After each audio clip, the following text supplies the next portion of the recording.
क्रिस्त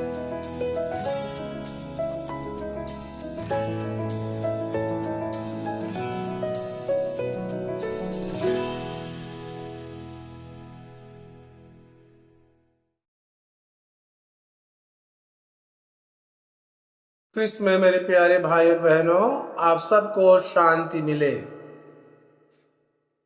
पवित्र बाइबल से आज का मनन चिंतन का विषय है 4 मछुओं का बुलावा, जिसका विवरण हम संत मत्ती के अनुसार सुसमाचार अध्याय 4 पद संख्या 18 से 22 तक में पाते हैं।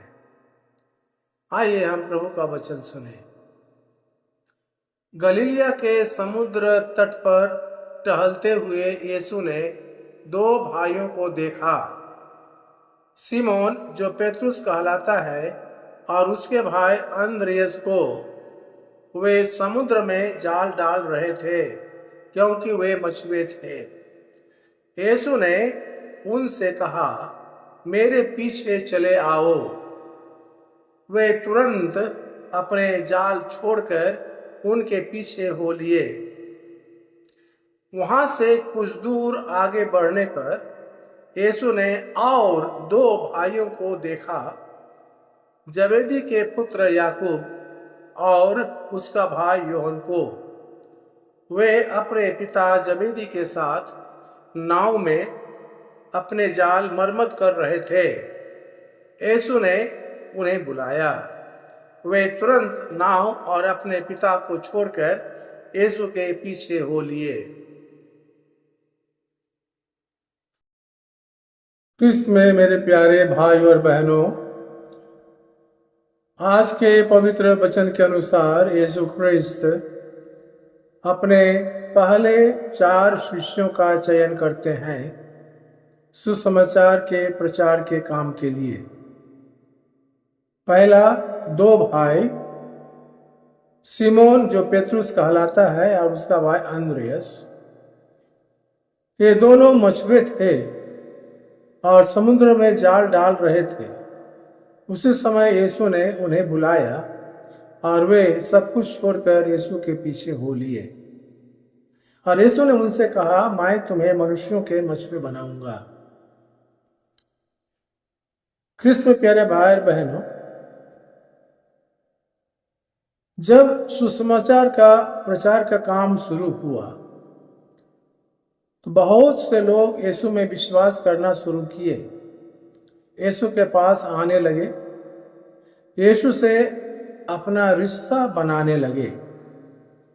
उनका संबंध यीशु के साथ बहुत मजबूत होता गया और वे सब के सब ईश्वरीय राज्य में प्रवेश पाने के लिए अपने आप को योग्य समझने लगे, क्योंकि वे यीशु के साथ और यीशु में रहने लगे।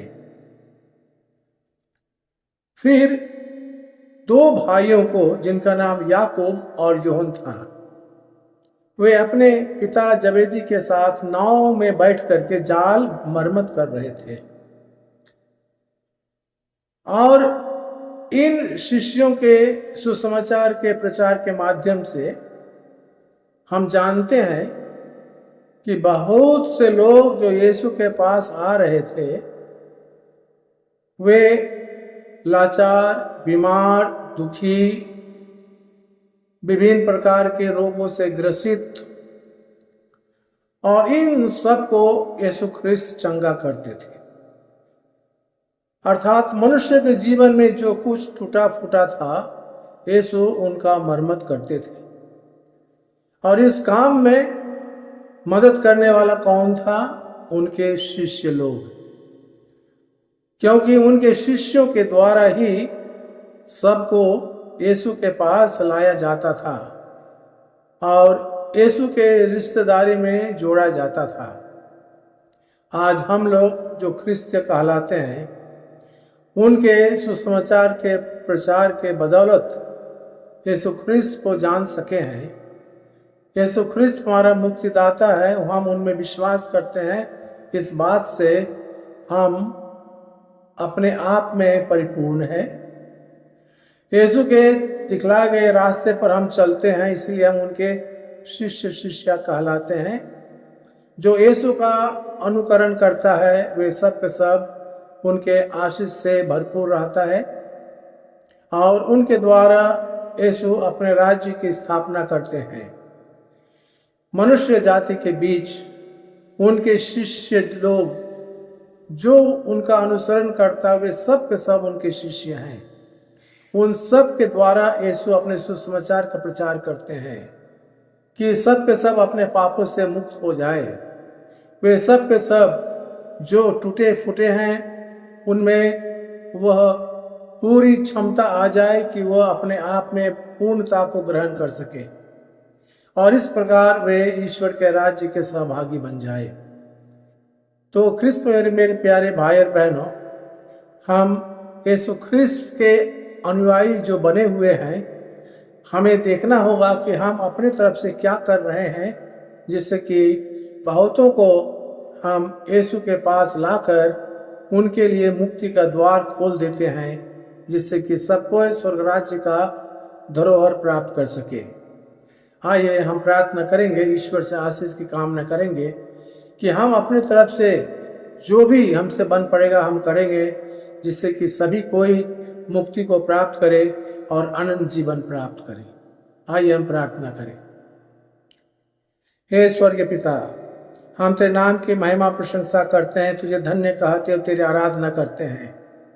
हे प्रभु, तूने हमें भी चुन लिया है अपने शिष्यों के समान, जिससे कि हम भी तेरे सुसमाचार का प्रचार अपनी तरह कर सके, कि दूसरे लोगों को तेरे पास लाए, कि उन्हें भी मुक्ति का अनुभव हो, स्वर्ग राज्य का भागी वे बन जाए और तेरी महिमा प्रकट करे। प्रभु, हम पर दया कर, हमारी प्रार्थना को सुन और हमें सब प्रकार की कृपाओं से भरपूर कर। हम यह प्रार्थना करते हैं तेरे पुत्र हमारे प्रभु ख्रीस्त के द्वारा, आमीन। आइए माथा झुकाकर प्रभु का आशीर्वाद ग्रहण करें। प्रभु आप लोगों के साथ हो और आपके आत्मा के साथ। सर्वशक्तिमान ईश्वर पिता और पुत्र और पवित्रात्मा का आशीर्वाद आप सब पर उतरे और सदा बनी रहे, आमीन। आप सबको जय यीशु।